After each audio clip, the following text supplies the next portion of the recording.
right, it's filming. Okay, today we are over at the corner of Senate Street and Pulaski Street, right off of Hughie Street down here.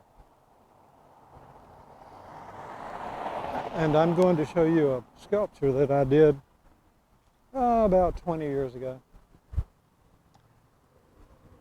This bank here, they were building this bank,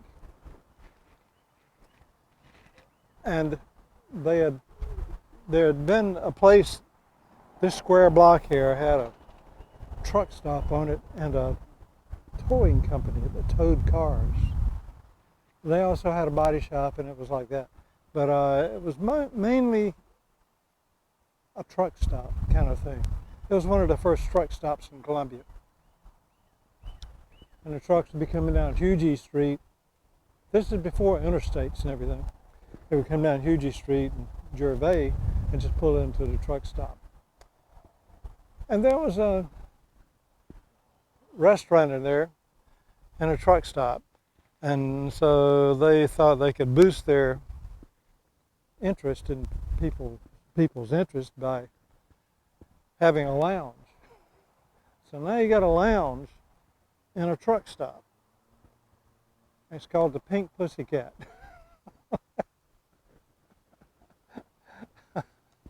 All of that, the Pink Pussycat was right over there on this square block right here.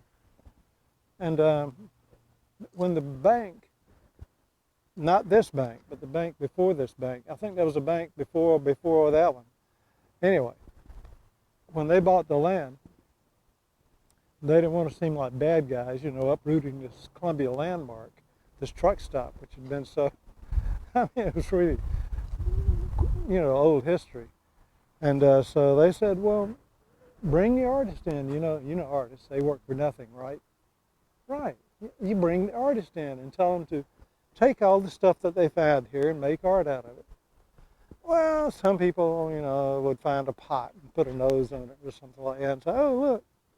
Or some people would find some broken glass and make it into a assemblage and, oh, look, isn't that pretty?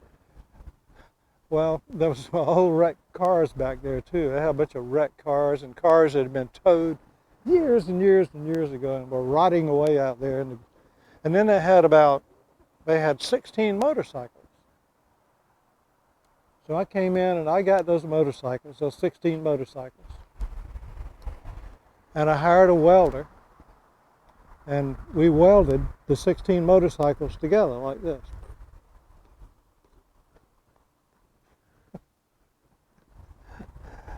And then we came back with cement, a cement truck, and shot cement on it.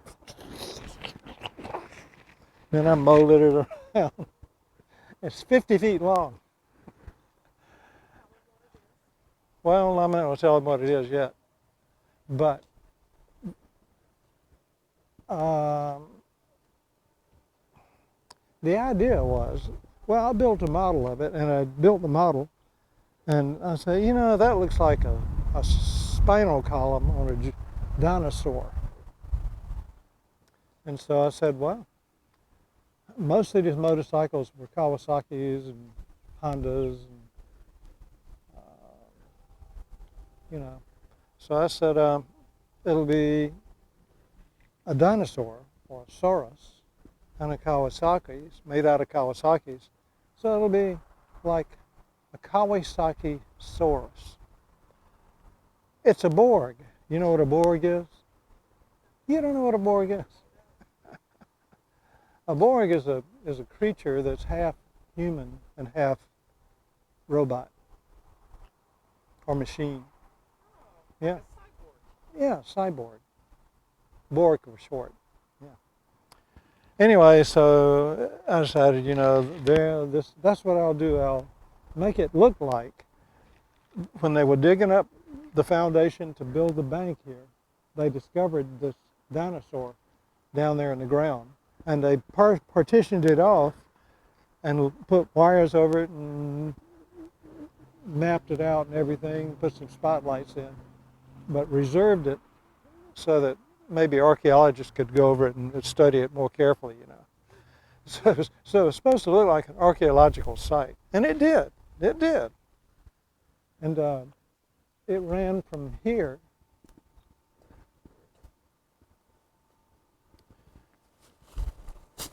This is the dinosaur's, Kawasakisaurus' head. See his head? That's his eye socket.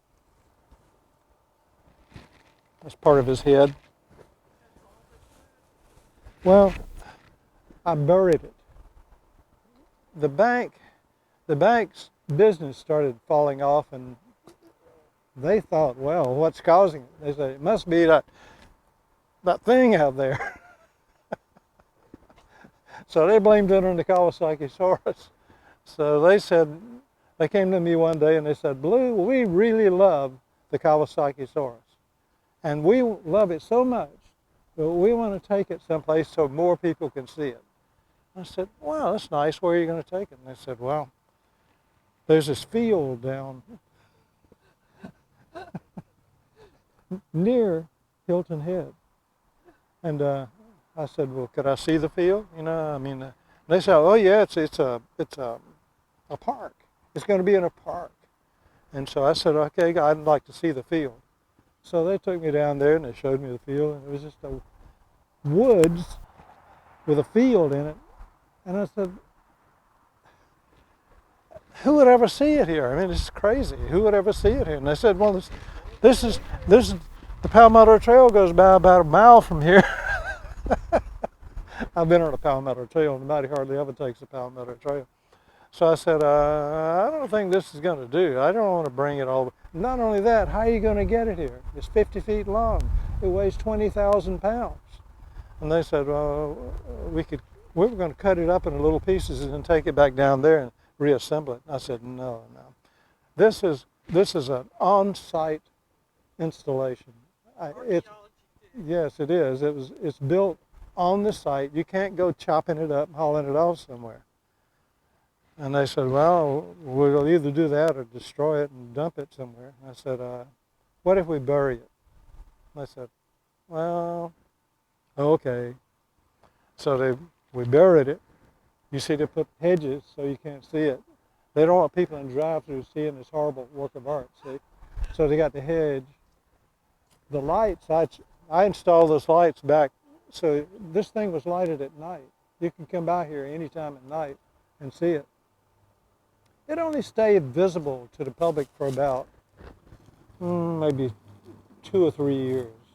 And then the bank got fed up with it and we buried it. And then they built all these hedges and all this stuff and planted trees. Maybe South State needs to re-uncover it. I don't think South State's any more enlightened than the other bank was.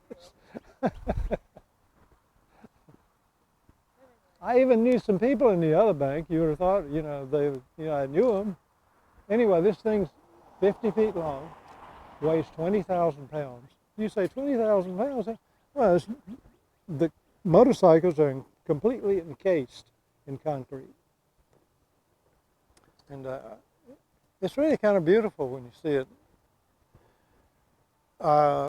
We did a little children participation thing one time where we let children come over and pretend they were doing an archaeological dig.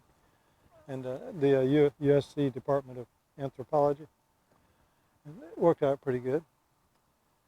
Oh, by the way, they were my advisors on how the site would be laid out if they had discovered it. So I followed the official rules. I had the wires, had everything labeled A, B, C, D, 1, 2, 3, 4, cables running across, the lighting and everything. And it looked authentic.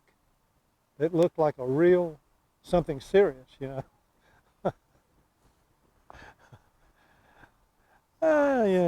oh well. Anyway, it's reassuring to know at least it's there. And in the future, the city of Columbia, the light turns on upstairs in the city of Columbia, and they get more enlightened, that they will maybe dig it up again. So say again the name of it? Kawasakisaurus.